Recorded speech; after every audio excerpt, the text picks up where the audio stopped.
Alors, je ne sais pas s'il y a des réactions, des commentaires ou des questions,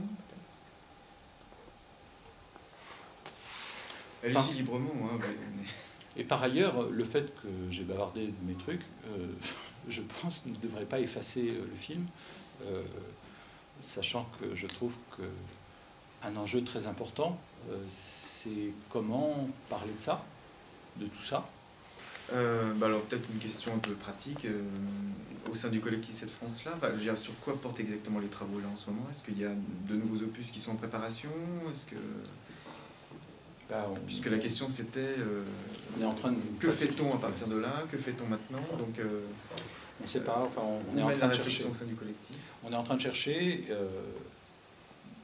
Enfin, encore une fois, on s'était donné un petit peu de temps pour essayer de bien comprendre. Enfin, la difficulté, c'est est-ce que simplement on continue de faire la même chose, ce qui n'est pas très satisfaisant, parce qu'au fond, c'est pour dire c'est pareil, du coup, nous-mêmes, ce qu'on raconte, c'est pareil, et donc, voilà, mais en même temps, on ne peut pas dire, oh, non, c'est différent, donc voilà.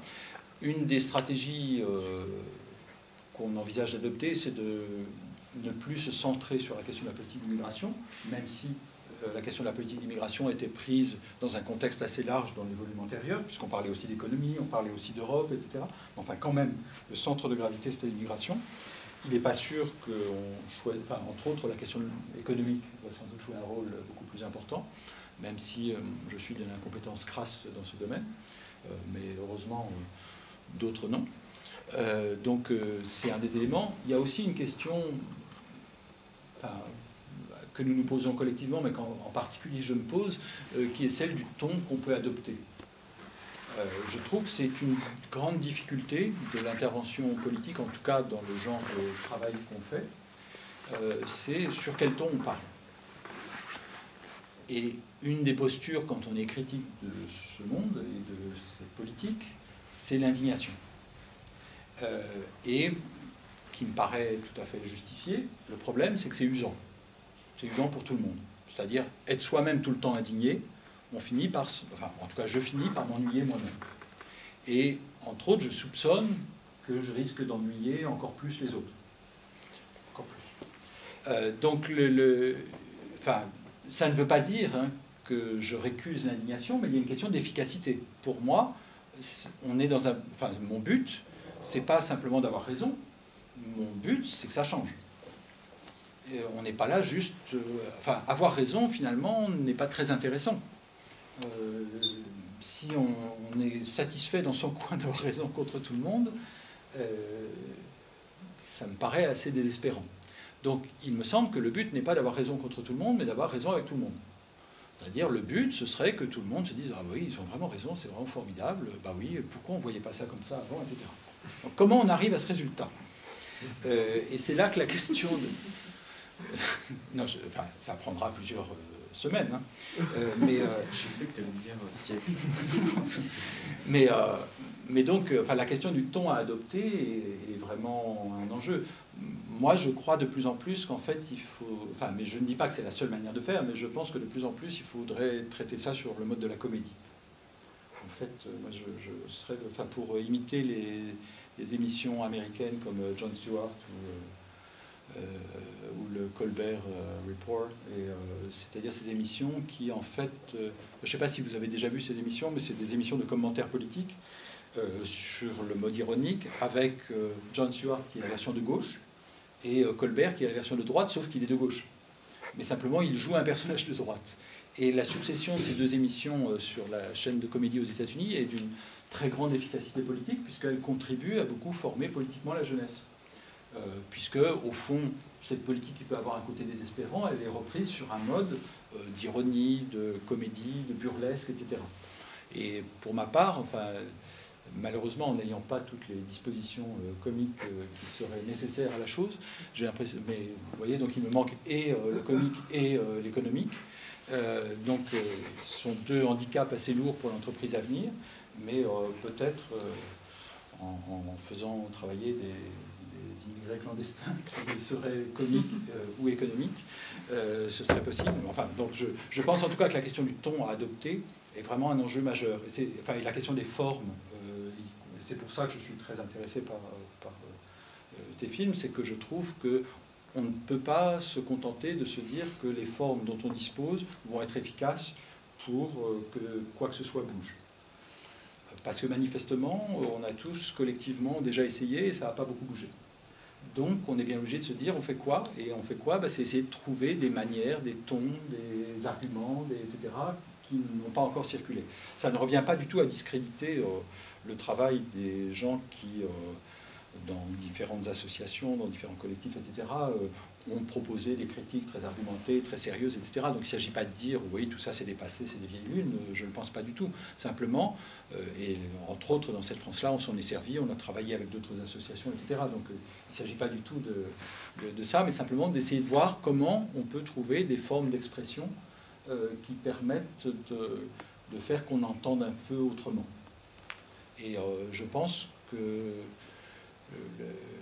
la dérision politique peut être une arme qui a une certaine efficacité, sachant que la dérision politique telle qu'elle est pratiquée aujourd'hui en France est souvent insuffisamment politique, me semble-t-il. Vous parlez de la forme, moi il y a quelque chose qui me fait penser, même par rapport au film, par rapport à la forme, c'est le et après, parce que là le film aussi, il est intéressant dans le sens où il nous montre des photos assez différentes, enfin des images assez différentes de ce qu'on a vu peut-être à la télé, de ce qu'on a entendu. Mais on a des manteaux de jungle, et après, qu'est-ce qui se passe? À chaque fois, moi j'ai un petit problème aujourd'hui avec l'actualité. Vous parliez de réintroduire la chose dans l'histoire. C'est qu'on nous parle de choses, actuellement c'est ArcelorMittal, une autre fois ça sera autre chose, bon voilà. On ne sait jamais la conclusion, enfin on la connaît très peu, la conclusion de l'histoire et comment elle s'inscrit dans la continuité. C'est une fenêtre très partielle. Et moi je trouve que ça pose question. Enfin, moi c'est peut-être là-dessus, ça fait partie de la forme aussi. Hein. Bien sûr. Ça peut être sous un ton humoristique, mais donner de la longueur et de l'ampleur, parce que les mécanismes ils s'inscrivent dans la durée, enfin, vous l'avez très bien dit. En gros, la question serait, la junte de Calais, enfin moi j'ai un semblant de réponse dans ma tête, mais ça n'a aucun intérêt de la dire, mais la junte de Calais, elle a été détruite. Ça change quoi et ça a changé quoi? À part pour les personnes, bien sûr, pour qui on y est allé manu militari. Hein. Les Roms, c'est la même, enfin pour moi, c'est la même problématique. Hein. On fait un coup de bluff, on démantèle tout ça, tout ce monde de l'autre, enfin, retour chez lui, pas aussi sûr que ce soit une bonne chose. Est-ce qu'ils ne sont pas légitimes aussi à être ici? Enfin, ils sont un peu sur un territoire européen quand même aussi, sans oublier de le dire pour l'Europe. Bon, voilà. Qu'est-ce que ça change dans la vie générale de la société? Ça, c'est peut-être un moyen de montrer que finalement, comme ça ne change pas grand-chose, c'est que peut-être qu'il n'y avait pas de problème en fait. C'est pas si mal. Il y avait eu une... pour la personne individuelle. Au moment où avait été lancée l'idée d'une journée sans immigrés. Je ne sais pas si vous vous souvenez, il y a 3 ans, 4 ans. Ça vient des États-Unis. Voilà. Il y avait eu en France cette idée qui avait été appropriée, et donc un certain nombre de gens déjà intéressés par ces questions avaient été sollicités, dont moi-même, mais beaucoup d'autres aussi, bien sûr. Et en fait, le problème pour un certain nombre de journalistes, c'est de se dire, bon, finalement, est-ce que la société va s'arrêter ce jour-là, ou etc. Et évidemment, c'est très dangereux, parce que du coup, si on dit la société va s'arrêter et qu'il ne se passe rien, tout le monde dit, vous voyez bien. Bon. Donc en fait, la réponse à laquelle j'étais arrivé, c'est que dans tous les cas, c'est bien. C'est-à-dire, soit on s'aperçoit que vraiment il y a des tas de choses qui ne marchent pas, parce que vraiment, regardez, où est ma nounou, où est le balayeur, ou je ne sais pas quoi, etc. Bon. Rien ne va plus, c'est sale dans les rues, etc. Bon, ce genre de trucs-là. Donc dans ce cas-là, ça prouve que vraiment on a besoin des immigrés. Soit on s'aperçoit de rien, ce qui à mon avis est le plus probable, vu la manière dont se passent les choses, on s'aperçoit de rien. Donc vous voyez bien qu'il n'y a pas de problème. Donc il me semblait que dans tous les cas, il n'y avait pas de problème. C'est-à-dire, soit on avait besoin des immigrés, et donc c'était un problème s'il n'y avait plus d'immigrés, soit de toute façon qu'ils soient là ou pas, ça ne change rien, donc il n'y avait pas de problème. Donc il me semblait que c'était une stratégie pour essayer d'avoir une réponse dans les deux cas. Et je pense que c'est un peu la même chose pour la jungle, puisque au fond, ce qu'on a bien vu, c'est que ça ne changeait rien. Ça déplace les choses, etc. Bon, ça ne change rien. Donc en fait, ça marche dans les deux sens. C'est-à-dire, soit ça change quelque chose et c'est terrible, soit ça ne change rien, mais alors c'est terrible de faire quelque chose pour rien. Et je pense qu'on ne doit pas accepter l'alternative là-dessus, c'est-à-dire les deux termes donnent la même réponse. J'ajouterais que pour ce qui se passe pour les Roms, moi j'ai l'impression qu'il y a quand même un élément nouveau. C'est-à-dire, c'est pas que ça ne change rien, au-delà du fait que ça détruit la vie d'un certain nombre de gens. Bon. Mais c'est aussi, je pense de plus en plus que ce qui est en train de se passer sur les Roms, c'est une stratégie politique relativement nouvelle. En tout cas, c'est mon hypothèse. Et cette stratégie politique, elle repose sur le fait, comme vous l'avez rappelé, que les Roms, le problème, c'est qu'ils sont européens. Et qu'ils vont l'être encore plus très bientôt. Déjà, dû les faire entrer dans l'Europe. Voilà. Derrière, ça va être ça. Mais le problème, c'est qu'ils le sont. Bon. Donc ils le sont, donc le problème, c'est que quand on les expulse, ils reviennent, etc. Donc ça, finalement, on s'est aperçu, parce que nos dirigeants sont assez lucides malgré tout, que c'était d'une efficacité discutable. Et que c'était un peu ridicule, ces gens qui sortaient, qui rentraient pour Noël, avec la petite prime de départ pour acheter des cadeaux, et puis qui revenaient, etc. Bon, c'était pas terrible.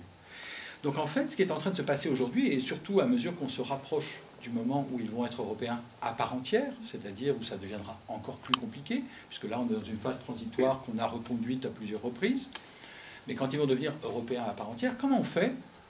Puisque bien entendu, il n'y a pas de race en Europe, donc il n'y a pas de politique raciste, donc on n'est pas censé simplement ficher les Roms pour les mettre dehors.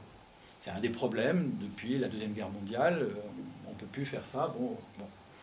Qu'à cela ne tienne, et là il me semble qu'il y a la recréation d'une politique qui a été développée aux États-Unis sous le nom de self-deportation, c'est-à-dire l'auto-expulsion. Alors l'auto-expulsion, c'est quoi?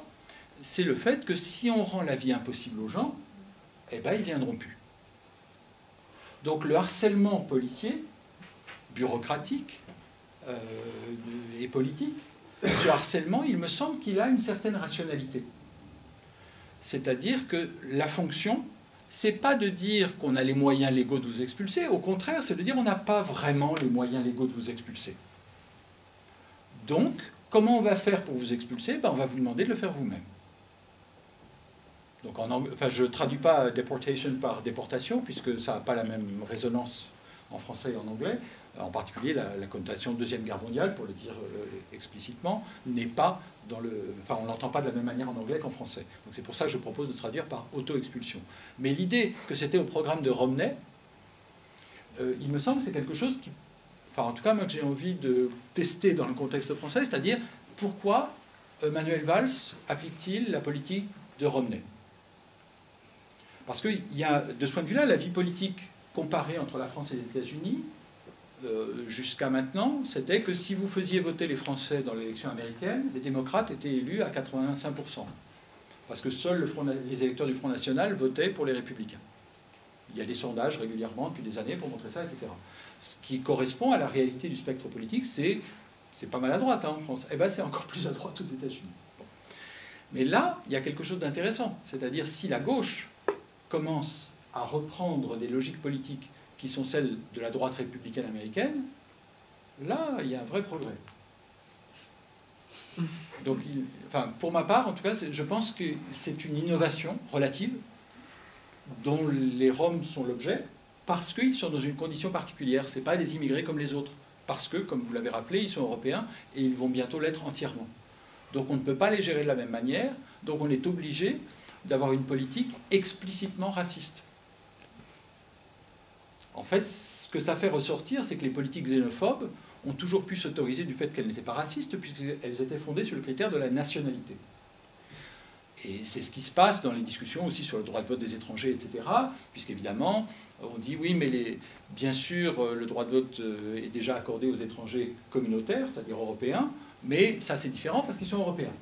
Le problème, c'est les Roms. Les Roms obligent à expliciter le fait que, ouais, ils sont européens, mais on n'en veut pas quand même. Et on n'en veut pas, pourquoi? Ça peu importe, mais en tout cas, il va falloir le justifier. Donc, quoi qu'on fasse, ce sera une politique explicitement raciste. Qui ne dira pas on est raciste, bien sûr, qui ne dira pas il y a une race des Roms, etc.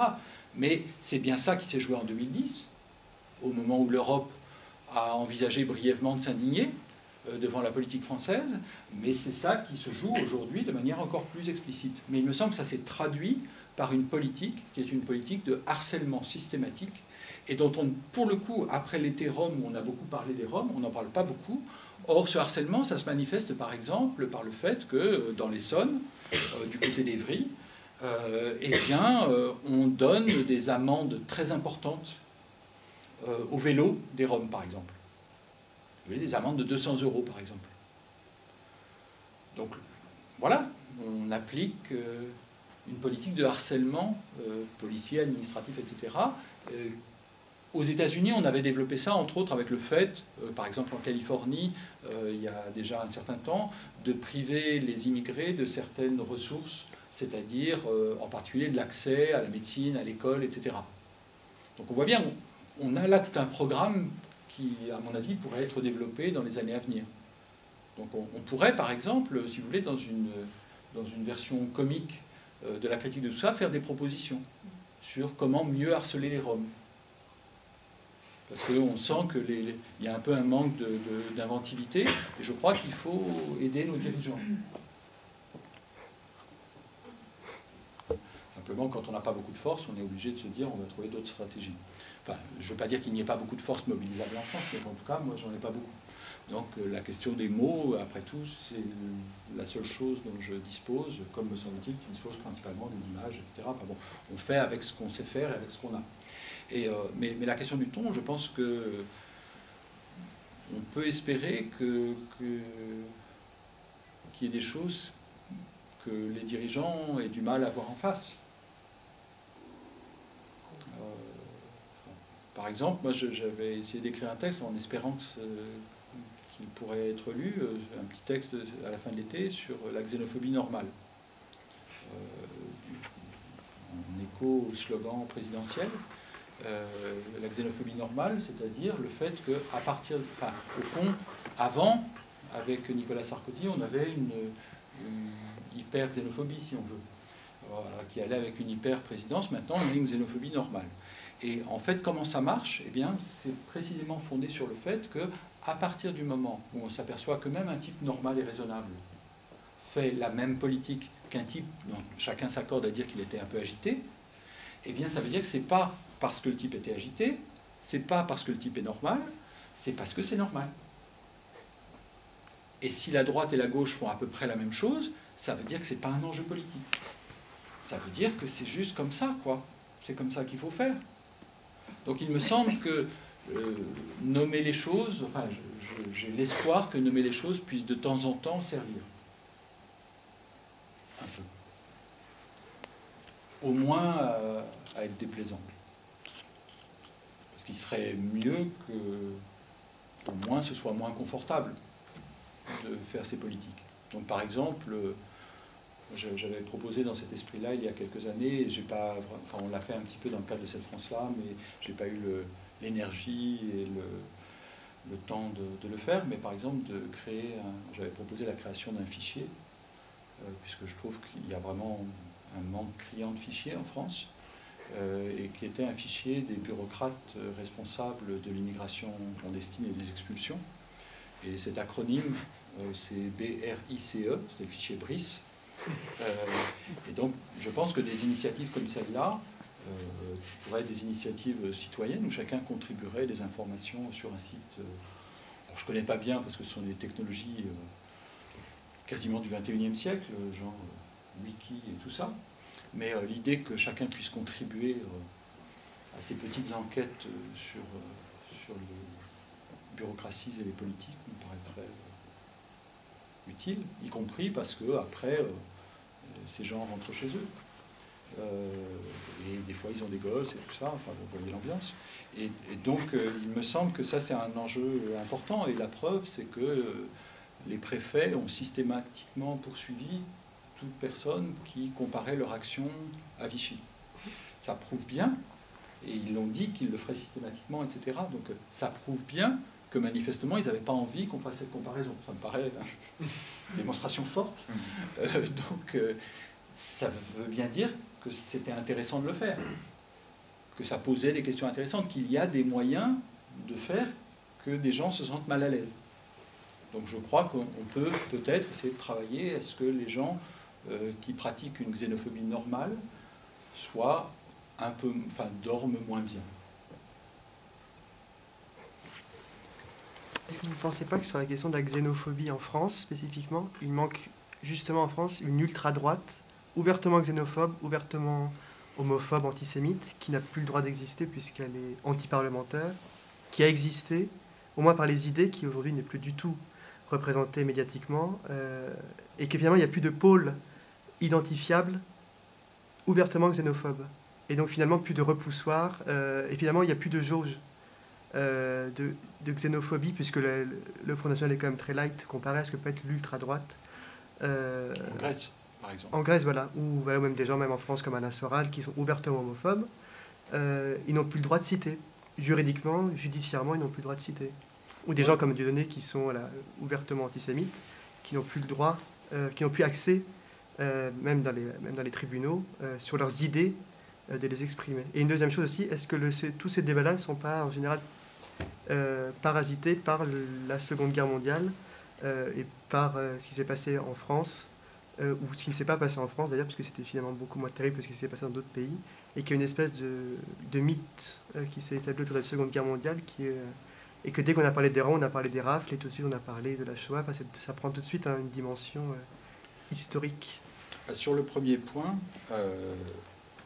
moi je trouve qu'on y travaille quand même, à ce retour d'une droite explicitement xénophobe. Je ne sais pas ce que vous en pensez, mais moi j'ai l'impression qu'il y a un vrai progrès là-dessus. Si on considère par exemple les élections qui viennent d'avoir lieu à l'UMP, un des éléments intéressants, c'est que par exemple Jean-François Copé a repris littéralement une phrase de Marine Le Pen, en supprimant juste le mot homosexuel de la phrase, je crois, qui était dans certains quartiers, il ne fait pas bon être femme, juif, français ou blanc. Donc c'est une phrase de Marine Le Pen, il avait gardé, il ne fait pas bon être, il a gardé à peu près la liste, il a juste oublié les homosexuels, parce que quand même... mais c'est intéressant.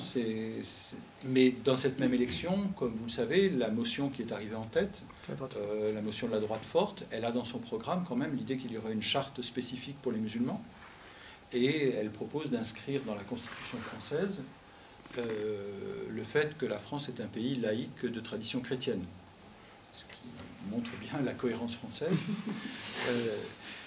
Mais donc il me semble que vous avez raison, ils ne disent pas les noirs sentent mauvais. Mais je pense qu'en même temps, le langage est assez bien compris. C'est-à-dire que, en fait, j'entends ce que vous voulez dire, mais ce que je veux dire, c'est qu'en un sens, ce qui est très frappant, c'est le durcissement du discours xénophobe. Ça n'est pas l'absence du discours xénophobe. Moi, je suis frappé de ce qu'on a décrit pendant le débat sur l'identité nationale par la libération de la parole homophobe, de la parole xénophobe. La parole homophobe, c'est en ce moment. Mais la parole xénophobe pendant le débat sur l'identité nationale. Donc je trouve qu'il y a, de ce point de vue-là, j'entends ce que vous voulez dire, mais en un sens, moi j'ai plutôt l'impression que plus on permet, plus on en entend. Et non pas, moins on permet, plus on en entend. Parce qu'après tout, le Front National était bas à un moment où on n'entendait pas beaucoup de propos xénophobes relativement, ou légitimes. En tout cas, on les entendait éventuellement dans les rues, etc., mais pas au sommet de l'État. Donc il me semble que plus on en entend, plus on en entend.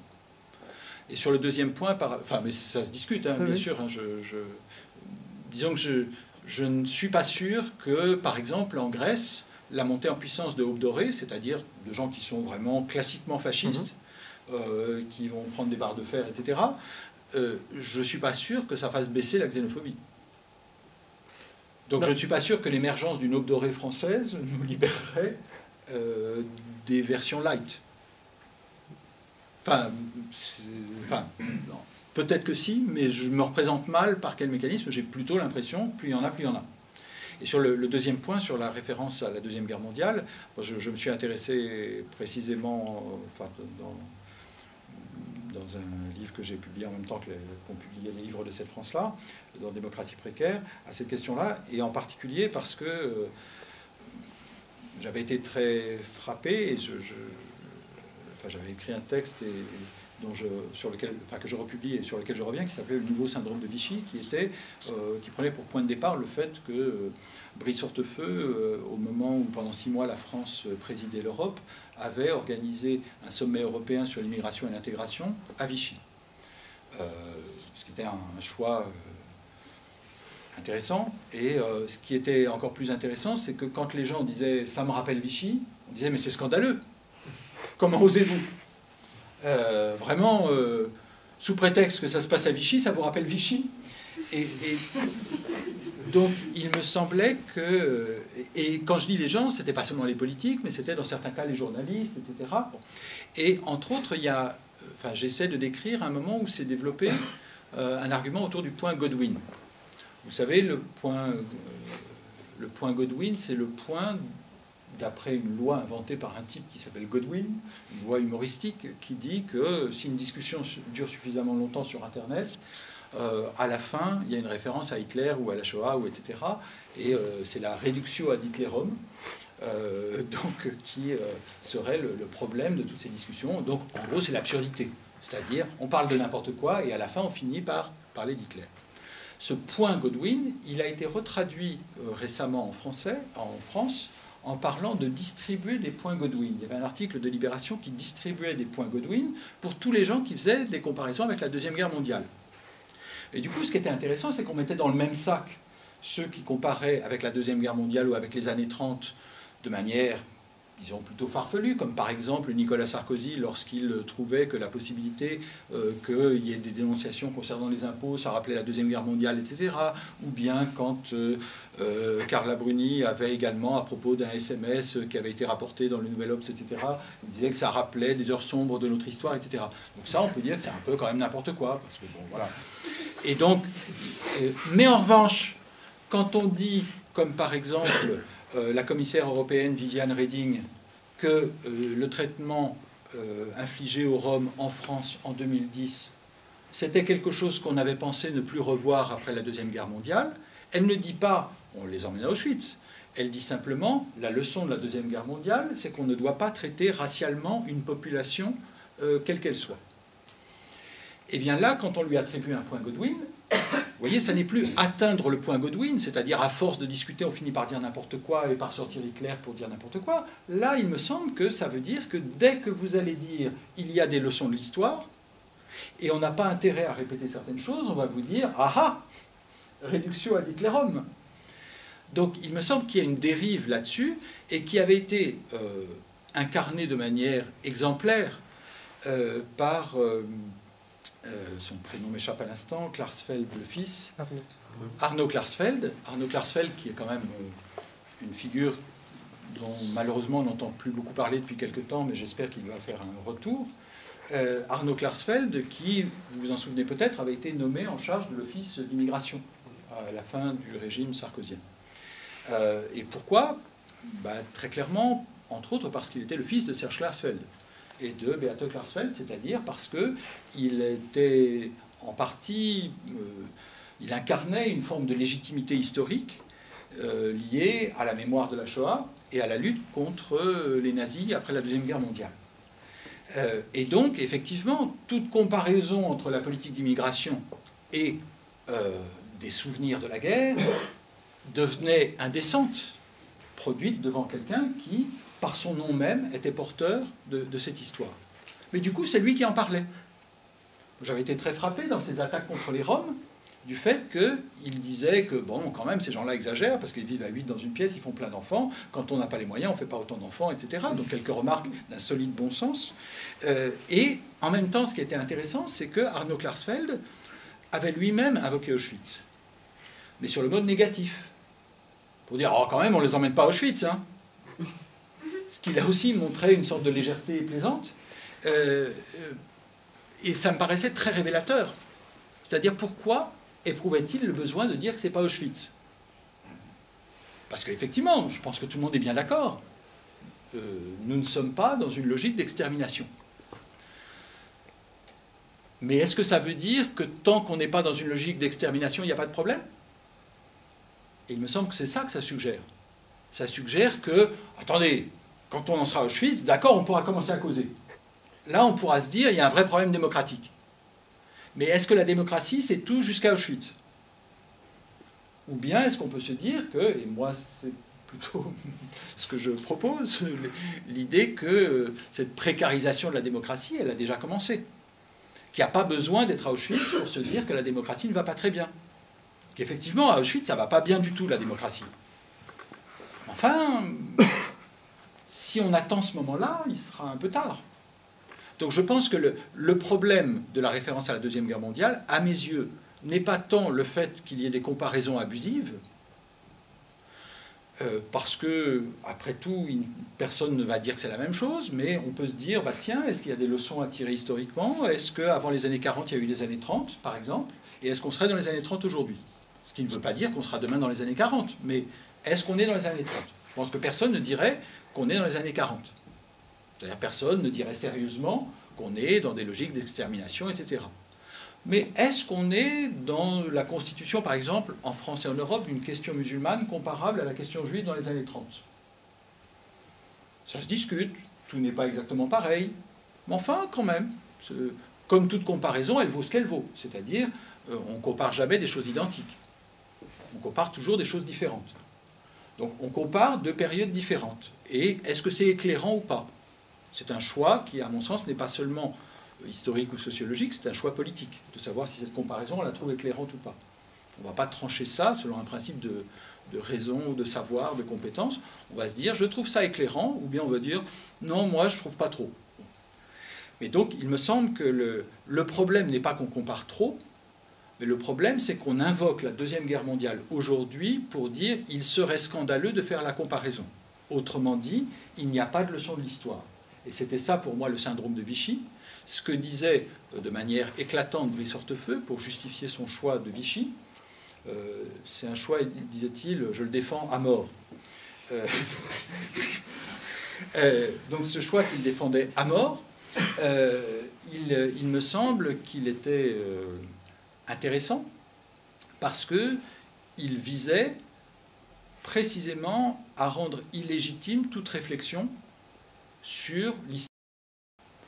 Et quand il disait, autre formule qu'il avait utilisée à cette occasion, il y en a ras-le-bol de cette histoire du passé, à propos de Vichy, il y en a ras-le-bol de cette histoire du passé, c'est pas cette histoire de passé, c'est cette histoire du passé.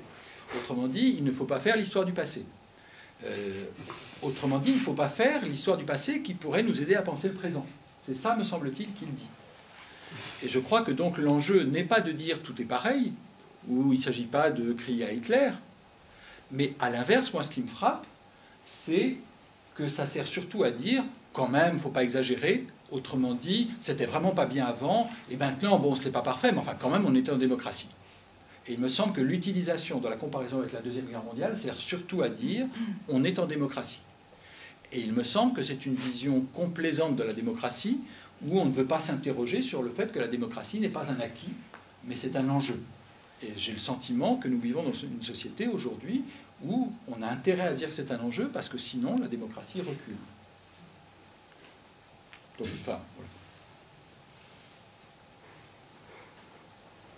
Une dernière question, une réaction peut-être? Oui, je vous en prie. Je vous en prie. Je ne sais pas si c'est une question vraiment pertinente parce que le film et votre discours sont surtout concentrés sur les soi-disant problèmes des impliqués. Mais juste en tant qu'étranger en France, j'ai souvent l'impression qu'il y a des racistes, mais il n'y a pas de race. Dans la comparaison avec la situation aux États-Unis, quand même au moins aux États-Unis, il y avait vraiment fort mouvement qui est basé sur leur origine ethnique et le mouvement des Noirs ou bien ce genre de choses. Mais ici, vraiment, des discours un peu xénophobie et des racistes, un peu des partis de droite, ça présente vraiment beaucoup. Mais il n'y a pas des mouvements vraiment de ces races, parce qu'il n'y a pas de race. C'est quand même, pour moi, c'est très bizarre, ça donne l'impression très bizarre parce que ça donne l'impression en même temps régler le problème, mais aussi ce problème ça présente toujours. Donc j'aimerais bien savoir et juste ne pas utiliser le mot race et le ethnique, origine ethnique, ça, je ne sais pas si c'est vraiment, ça aide vraiment de montrer vraiment le problème dans le divers. C'est très important pour avoir une prise sur la réalité et qu'on en a eu l'illustration en 2007, avec des controverses très importantes en France autour de la question dite des statistiques raciales, ou bien ethno-raciales, ou bien de la diversité, enfin peu importe. Mais je dis statistiques raciales pour résumer, pour qu'on voit de quoi on parle.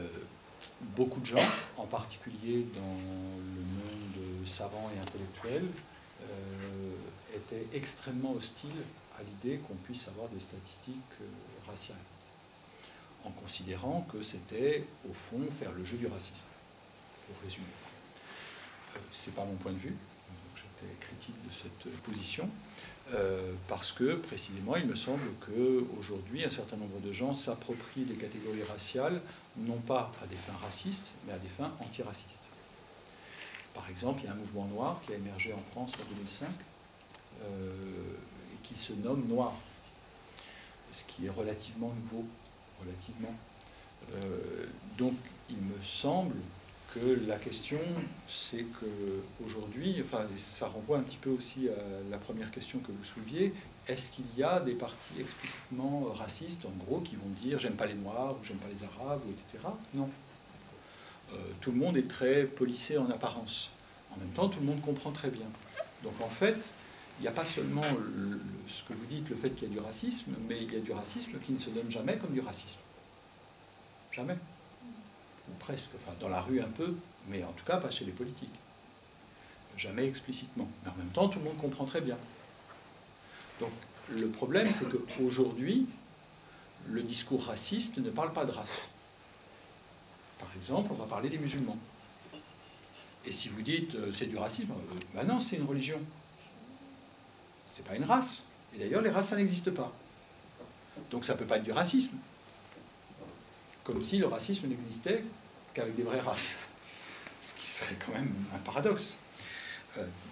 Donc, il me semble qu'au moment même où le racisme en France ne se dit quasiment jamais dans le langage de la race, c'est l'antiracisme qui commence à se dire dans le langage de la race.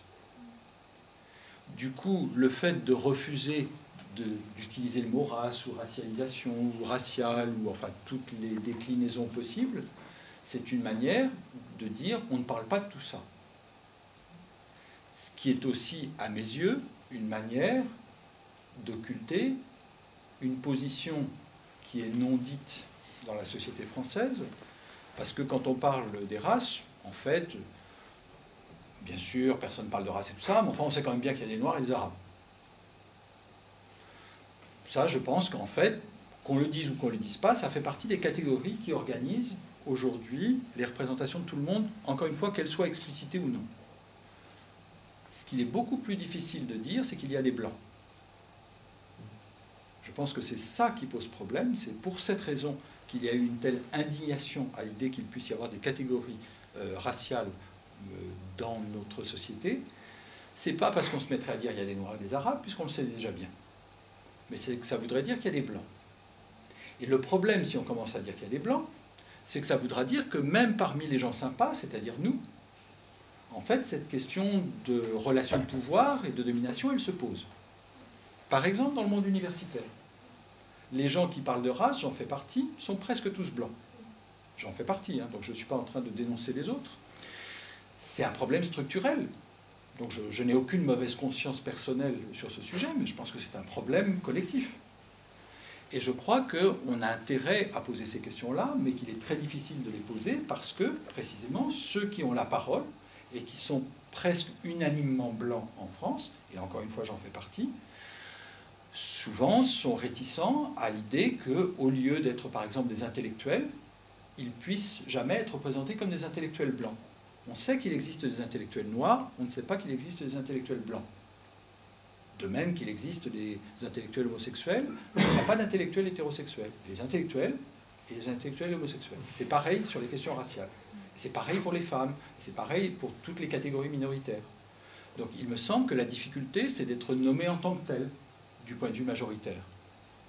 Donc je crois que c'est ça la bataille autour des questions raciales aujourd'hui, c'est que si tout cela n'est pas nommé, c'est parce qu'il y a de ce point de vue, non seulement les racistes, mais il y a aussi les antiracistes qui n'ont pas envie d'être nommés en tant que blancs, c'est-à-dire en tant qu'ils sont pris dans un système de pouvoir qui dépasse leurs bonnes intentions.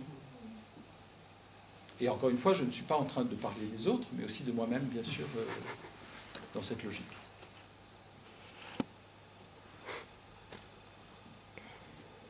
Parce qu'il n'est pas très sympa d'avoir à s'identifier comme blanc. Pas top. Bien. Écoute, je tiens très sincèrement à te remercier d'avoir accepté et répondu favorablement à notre invitation. J'espère que ça, encore une fois, que ça résonne avec le film, parce que je redis, moi, combien je trouve qu'il est important de trouver des images qui permettent de voir les choses. Or, à force de les voir, on ne les voit plus beaucoup. Alors, donc le film est encore en exploitation à l'Espace Saint-Michel, donc on va faire de nouveau des rencontres. Donc il y aura des cinéastes qui vont venir, dont notamment un jeune cinéaste que je défends beaucoup, je trouve qu'il fait des courts-métrages vraiment très intéressants, qui s'appelle Soufiane Adel, que je te présenterai d'ailleurs. En réserve peut-être, enfin c'est quelque chose qui est en train de se définir, un cinéaste américain que j'aime beaucoup aussi. Je peux pas en dire plus. Le 18, il y aura Jacques Rancière. C'est encore mieux. Voilà. Mais d'ici quelques jours, ça va se décider, puisque c'est des choses qui se construisent, qui sont en construction. Jacques Rancière viendra le 18, donc on poursuivra un dialogue qu'on avait entamé en 2009 déjà, donc ça fait un certain nombre d'années. Il était venu aussi comme toi l'année dernière, donc il reviendra le 18, et puis peut-être encore d'autres personnes. Voilà. Je vous remercie encore une fois d'être venu. Et puis Merci de à votre très bientôt, patience. alors.